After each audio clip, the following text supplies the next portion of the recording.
Il existe une différence entre les personnes qui deviennent financièrement libres et celles qui passent leur vie à travailler sans jamais s'enrichir. Cette différence n'est pas toujours le salaire, ce n'est pas non plus le niveau d'études, et ce n'est certainement pas la chance. La différence se trouve souvent dans une décision que chacun prend presque tous les jours, au moment de dépenser son argent. Certaines personnes achètent des choses qui perdent de la valeur dès qu'elles quittent le magasin. D'autres achètent des choses qui peuvent leur rapporter de l'argent pendant des années. Ce choix paraît anodin, pourtant, il peut décider de ton avenir financier. Dans cette vidéo, nous allons découvrir pourquoi les riches cherchent d'abord à acheter des actifs, alors que la majorité consacre son argent à des dépenses qui ne construisent aucun patrimoine.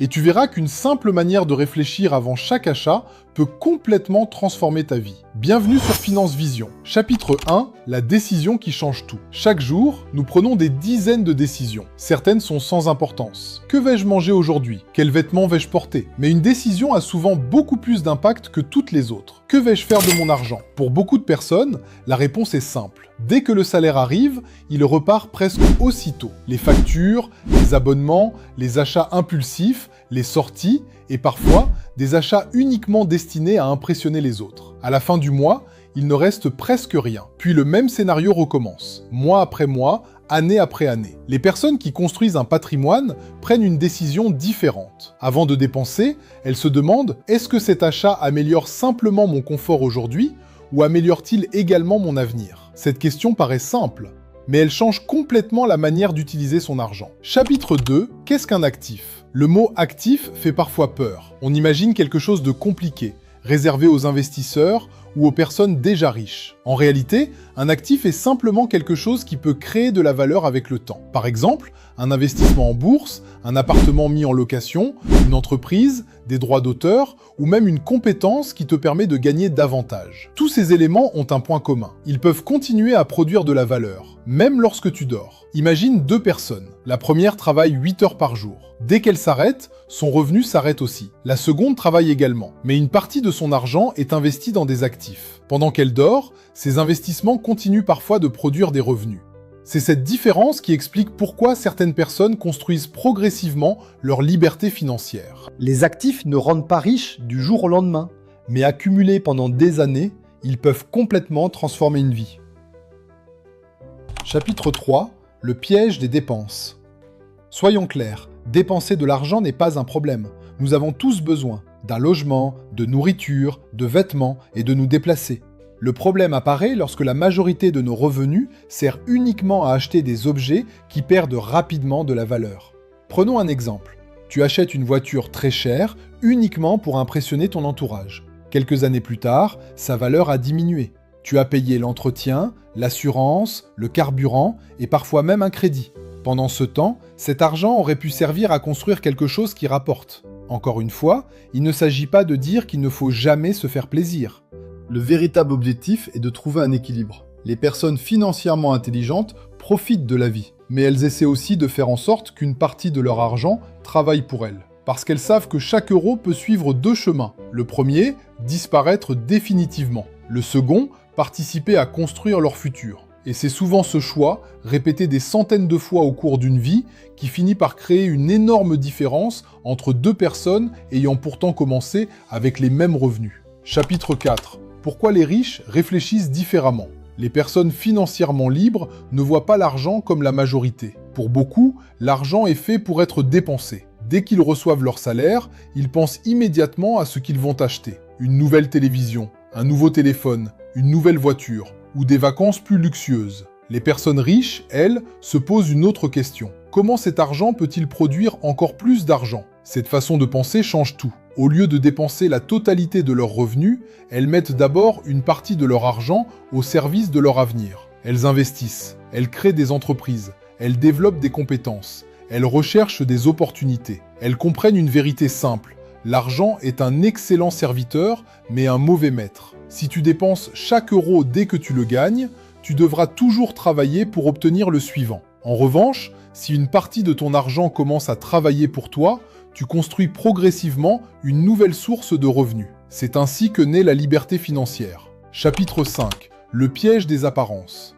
Nous vivons dans un monde où il est facile de vouloir paraître plus riche que l'on ne l'est réellement. Les réseaux sociaux montrent des voitures de luxe, des montres coûteuses, des villas, des voyages, tout semble parfait. Mais ce que l'on voit n'est souvent qu'une partie de la réalité. Certaines personnes s'endettent simplement pour donner l'impression qu'elles réussissent. Elles achètent des biens qu'elles ne peuvent pas vraiment se permettre. Puis, elles passent des années à rembourser ces achats. Pendant ce temps, elles ne construisent aucun patrimoine. À l'inverse, beaucoup de véritables investisseurs vivent parfois beaucoup plus simplement que ce que l'on imagine. Ils préfèrent acheter un actif avant d'acheter un objet de luxe. Ils savent qu'un actif peut financer plus tard tous les plaisirs qu'ils désirent. Ils acceptent de patienter aujourd'hui pour profiter davantage demain. C'est une différence de mentalité. L'un cherche à impressionner, l'autre cherche à construire. Et sur le long terme, celui qui construit finit souvent par avoir les moyens de vivre comme il le souhaite. Chapitre 6. Le coût invisible des mauvaises décisions. Il existe un coût dont on parle très rarement. C'est pas seulement le prix de ce que tu achètes, c'est aussi tout ce que cet argent aurait pu devenir. Imaginons que tu dépenses 1 000 € dans un achat impulsif. Ces 1 000 € disparaissent. Mais si tu les avais investis intelligemment, ils auraient pu prendre de la valeur au fil des années, puis produire des revenus, puis financer d'autres investissements. C'est ce qu'on appelle le coût d'opportunité. Chaque décision financière ferme une porte et en ouvre une autre. Lorsque tu choisis une dépense inutile, tu renonces parfois à une opportunité qui aurait pu transformer ton avenir. Les riches pensent souvent à long terme. Ils savent que chaque euro investi aujourd'hui peut avoir beaucoup plus de valeur dans 10 ou 20 ans. Ils ne regardent pas seulement le plaisir immédiat, ils regardent aussi les conséquences futures. C'est cette capacité à penser sur plusieurs années qui fait souvent toute la différence. Chapitre 7. Les petites habitudes qui changent une vie. Beaucoup de personnes pensent qu'il faut être riche pour commencer à investir. C'est faux. La plupart des patrimoines se construisent progressivement, avec de petites décisions répétées chaque mois. Économiser un peu, investir régulièrement, continuer à apprendre, éviter les dettes inutiles, développer une nouvelle compétence. Ces actions paraissent modestes, mais lorsqu'elles sont répétées pendant des années, le résultat peut devenir spectaculaire. La réussite financière n'est pas toujours le fruit d'un grand coup de chance. Elle est souvent la conséquence de centaines de bonnes décisions prises avec discipline. Chaque mois est une nouvelle occasion de faire un choix. Construire ton avenir ou simplement consommer ton présent. Et ce sont ces choix répétés qui déterminent souvent la direction que prendra ta vie. Chapitre 8. Comment commencer, même avec peu d'argent? Lorsque l'on parle d'investissement, beaucoup répondent immédiatement « J'investirai quand je gagnerai plus ». Cette phrase paraît logique. Pourtant, c'est souvent l'une des principales raisons pour lesquelles certaines personnes ne commencent jamais. Car le problème n'est pas toujours le montant du salaire. Le problème est l'habitude. Si une personne dépense la totalité de ses revenus lorsqu'elle gagne 1 500 € par mois, il y a de fortes chances qu'elle fasse la même chose lorsqu'elle gagnera 3 000 €.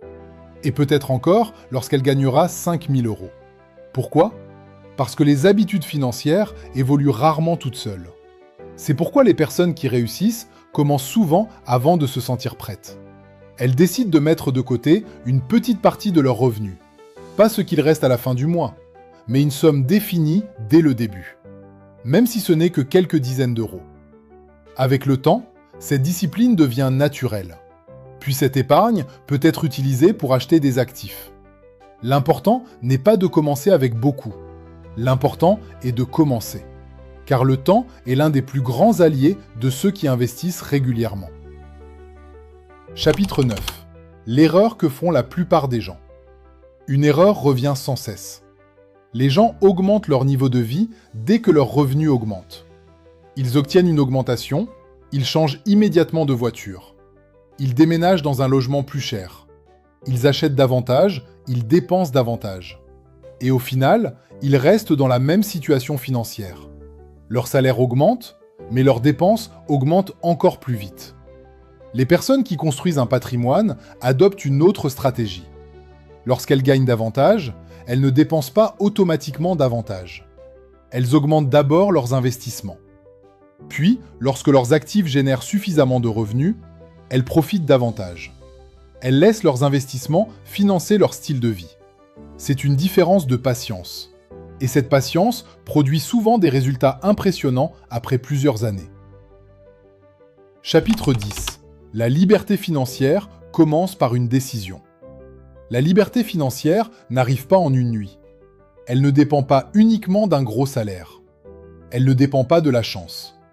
Elle commence souvent par une décision très simple.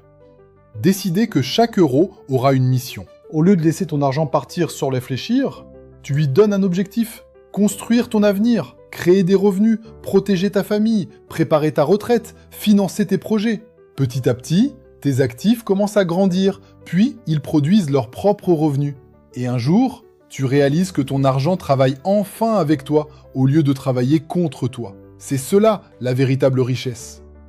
Ce n'est pas seulement posséder beaucoup d'argent, c'est avoir des actifs qui te donnent plus de liberté, plus de temps et plus de choix dans ta vie.